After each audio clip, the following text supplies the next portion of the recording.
राधिका, क्या पढ़ रही हो? विद्यालय में हमारी अध्यापिका ने सिखाया था।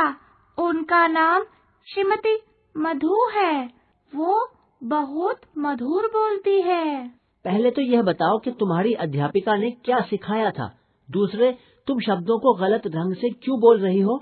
अध्यापिका ने हमें वर्णमाला सिखाई थी। मैं वही याद कर रही हूँ और मैंने तो सही शब्द ही बोले हैं। तुम न तो वर्ण सही रूप में बोल रही हो और न ही शब्द। वर्णों को तुमने वर्णमाला के क्रम से नहीं बोला और शब्दों को अशुद्ध रूप में बोला। चलो, मैं तुम्हें वर्णों और शब्दों के बारे में एक एक कर ढेर सारी बातें बताता हूँ। सबसे पहले वर्ण सिखाता हूँ। माधव तो राधिका को वर्णों और शब्दों के बारे में बताएगा। मैं आप सबको वर्ण एवं शब्द सिखाती हूँ।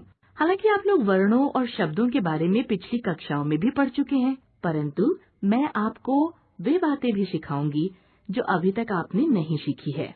वाक्य सार्थक पदों से बनते हैं तथा सार्थक पद या शब्द ध्वनियों अथवा वर्णों से बनते हैं। उच्चारित ध्वनि संकेतों को जब लिपिबद्ध करते हैं तो वे वर्ण का रूप धारण कर लेते हैं। वास्तव में वर्ण भाषा की सबसे छोटी इकाई है। वह छोटी से छोटी ध्वनि जिसके खंड या टुकड़े नहीं किए जा सकते वर्ण कहलाती है। वर्णमाला। प्रत्येक भाषा में वर्णों को एक निश्चित क्रम में लिखा जाता है। निश्चित क्रम में लिखे गए वर्णों का समूह वर्णमाला कहलाता है। इन्हें स्वर और व्यंजन में बांटा गया है। स्वर अ, आ, इ, ई, उ, ऊ, ऋ, ए, ऐ, ओ, औ। व्यंजन क, ख, ग, घ, अंग, च, छ, ज, झ, इय, ट, ठ, ड, ढ, ण, त, थ, द, ध, न, प, फ, ब, भ, म, य, र, ल, व, श, श, स, ह। हिंदी भाषा में इन स्वर व व्यंजन वर्णों के अतिरिक्त कुछ अन्य वर्ण भी प्रयुक्त होते हैं। ये इस प्रकार हैं। अंग्रेजी के कई शब्द हिंदी में ग्रहण कर लिए गए हैं। इनमें से कुछ शब्दों में आ और औ के बीच की ध्वनि उच्चरित होती है।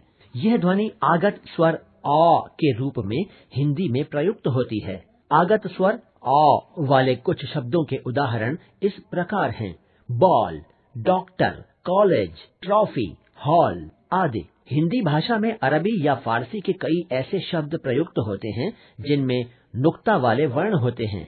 नुक्ता वाले ये वर्ण हैं क, ख, ग, ज और फ। इन्हें आगत व्यंजन कहा जाता है। आजकल हिंदी में क, ख और ग का प्रयोग प्रायः नहीं होता है। ज और फ का प्रयोग अभी भी प्रचलन में है। इनका उच्चारण क्रमशः ज और फ से अलग होता है। हिंदी भाषा में दो अन्य व्यंजन ळ और ढ़ का प्रयोग भी होता है।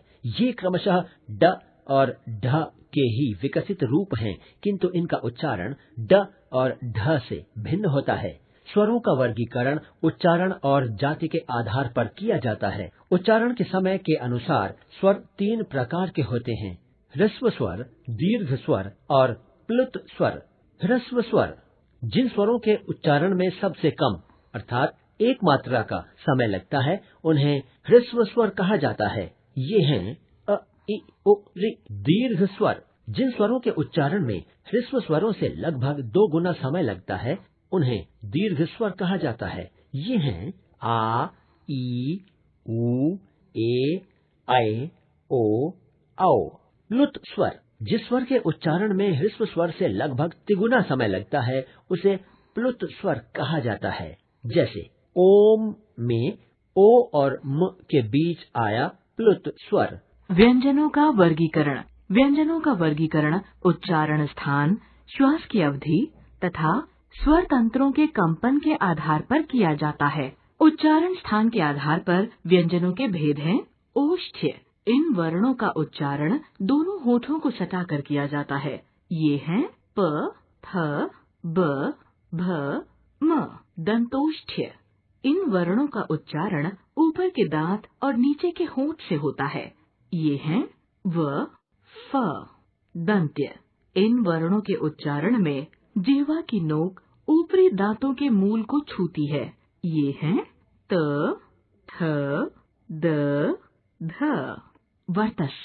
इन वर्णों के उच्चारण में जिह्वा वर्ष तालु का स्पर्श करती है। ये हैं न, र, ल, स, ज। तालव्य। इन वर्णों में जिह्वा कठोर तालु का स्पर्श करती है।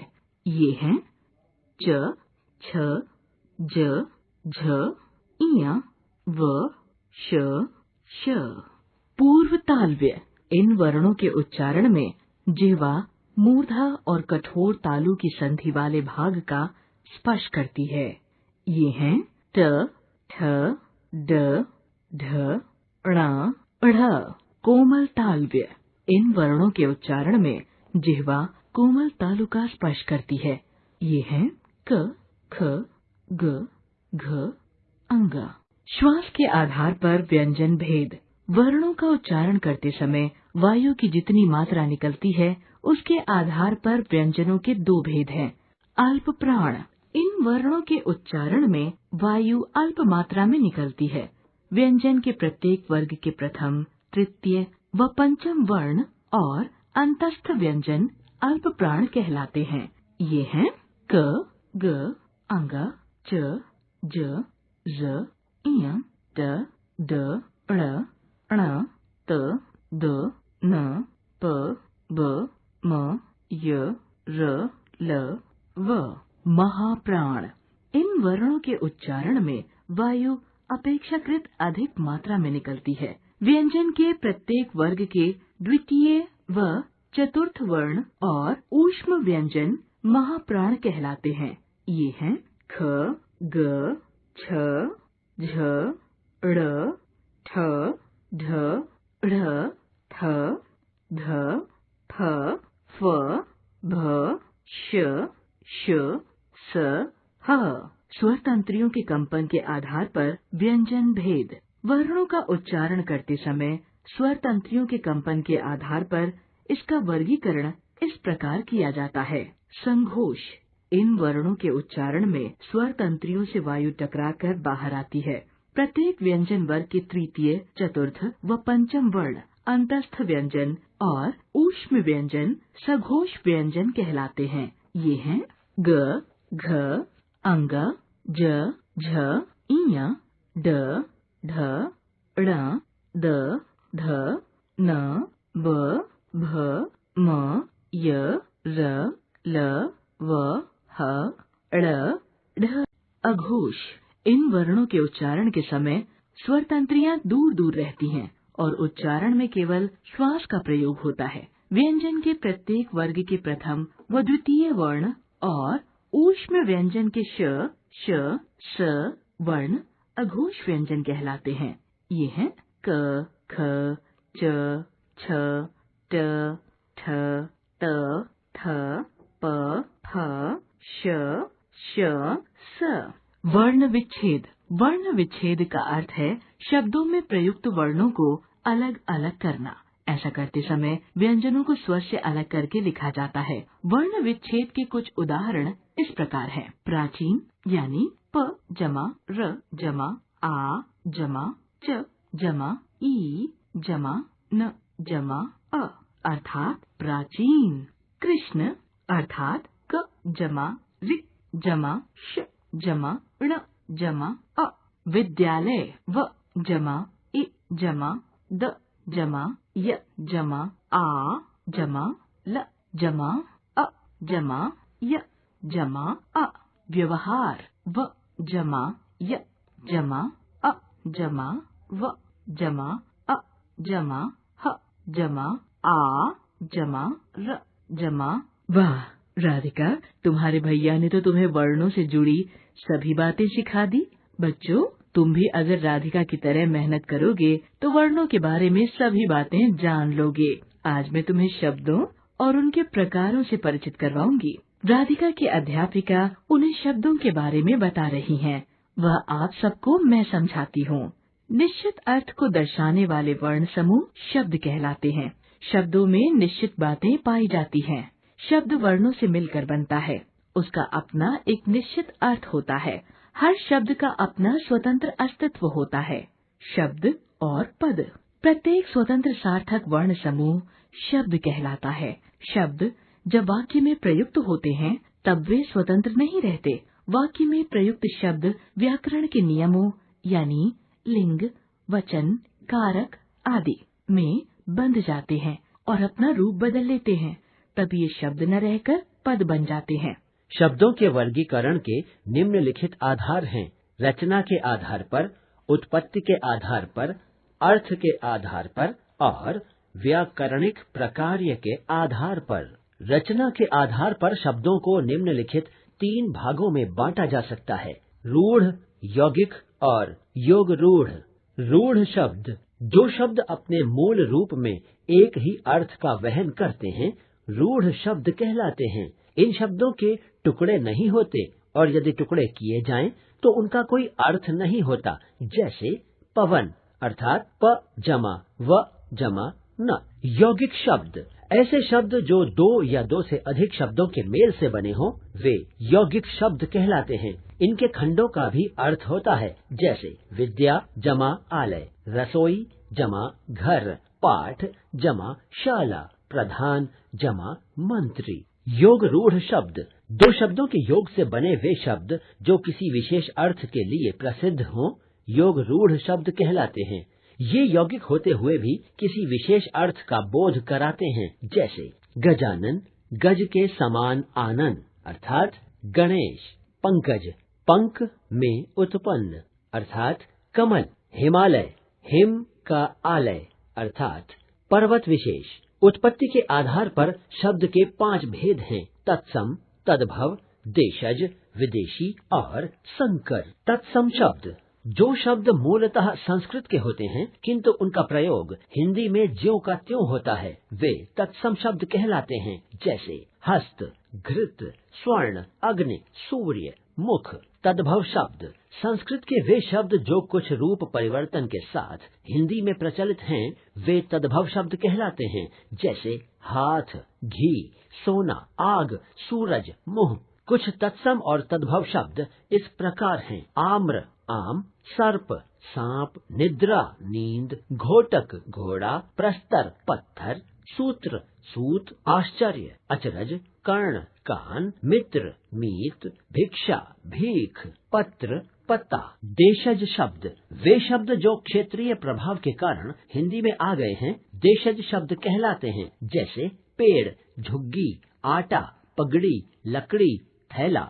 विदेशी शब्द विदेशी भाषाओं के हजारों शब्द हिंदी में स्वाभाविक रूप से आए तथा हिंदी भाषा का अंग बन गए हैं। विदेशी भाषा से आए ये शब्द विदेशी शब्द कहलाते हैं। हिंदी भाषा में आए कुछ विदेशी शब्द निम्नलिखित हैं: अरबी शब्द औरत, वकील, आदत, इनाम, इलाज, कलम, खत, कैदी, मकान, कानून। फारसी शब्द दुकान, जमींदार, फौज, कागज, चश्मा, खर्च, अनार, नकल, बर्फ। तुर्की शब्द चेचक, कालीन, बारूद, तोप, चम्मच, बंदूक, बहादुर, बेगम, चाकू, कुली। अंग्रेजी शब्द doctor, school, master, button, box, machine, pencil, ticket, radio, pant. पुर्तगाली शब्द गमला, तौलिया, कॉफी, कमरा, तिजोरी, फीता, पिस्तौल, नीलाम, अलमारी। संकर शब्द जो शब्द अलग अलग भाषाओं के मेल से बनकर प्रयोग में आ रहे हैं वे संकर शब्द कहलाते हैं। जैसे रेल जमा गाड़ी, डाक जमा खाना, फूल जमा दान। अर्थ के आधार पर शब्दों के निम्नलिखित 4 भेद हैं: समानार्थी शब्द, विलोम शब्द, अनेकार्थी शब्द और एकार्थी शब्द। समानार्थी शब्द एक ही अर्थ का ज्ञान कराने वाले भिन्न भिन्न शब्द समानार्थी शब्द कहलाते हैं। जैसे अश्व, घोड़ा, तुरंग, वाज, है, फूल, पुष्प, सुमन, कुसुम। विलोम शब्द जो शब्द अर्थ की दृष्टि से एक दूसरे के विपरीत होते हैं वे विलोम या विपरीतार्थक शब्द कहलाते हैं। जैसे रात, दिन, ऊपर, नीचे। अनेकार्थी शब्द एक से अधिक अर्थों का वहन करने वाले शब्द अनेकार्थी शब्द कहलाते हैं। जैसे जड़ अर्थात मूर्ख, वृक्ष का मूल, अचेतन। पत्र अर्थात पत्ता, चिट्ठी, पन्ना, समाचार पत्र। कर अर्थात हाथ, किरण, टैक्स। करना क्रिया का आज्ञार्थक रूप। एकार्थी शब्द जिन शब्दों के अर्थ में कभी किसी प्रकार का परिवर्तन नहीं होता तथा जिनका प्रयोग सदैव एक ही अर्थ में होता है, वे एकार्थी शब्द कहलाते हैं। जैसे घर, पेड़, पानी, धरती, मनुष्य, गेहूं, चावल, मित्र, मकान। व्याकरणिक प्रकार के आधार पर शब्दों को दो भागों में बांटा जा सकता है, विकारी और अविकारी। विकारी शब्द जिन शब्दों का रूप वाक्य में प्रयोग करते हुए परिवर्तित होता है, वे विकारी शब्द कहलाते हैं। जैसे लड़का, लड़के, लड़कों, अच्छा, अच्छी, अच्छे, मैं, मैंने, मेरा। संज्ञा, सर्वनाम, विशेषण तथा क्रिया शब्द विकारी हैं। अविकारी शब्द जिन शब्दों का रूप वाक्य में प्रयोग करते हुए परिवर्तित नहीं होता है, वे अविकारी शब्द कहलाते हैं। जैसे धीरे धीरे, अचानक, के साथ, पीछे, सामने, क्योंकि, इसलिए और अरे, शाबाश, वाह। क्रिया विशेषण संबंध बोधक, समुच्चय बोधक तथा विस्मयादि बोधक शब्द अविकारी हैं।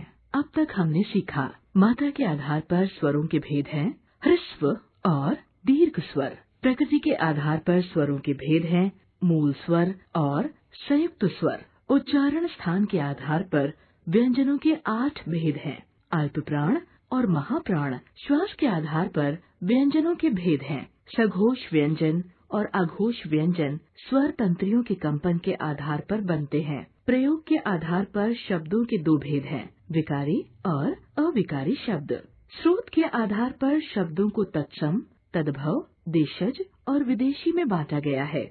रचना के आधार पर मूल अर्थात रूढ़ एवं व्युत्पन्न शब्द अर्थात यौगिक और योग रूढ़ शब्दों को रखा गया है। अर्थ के आधार पर एकार्थी, अनेकार्थी, पर्यायवाची, विपरीतार्थक, श्रुति सम भिन्नार्थक एवं अनेक शब्दों के लिए एक शब्द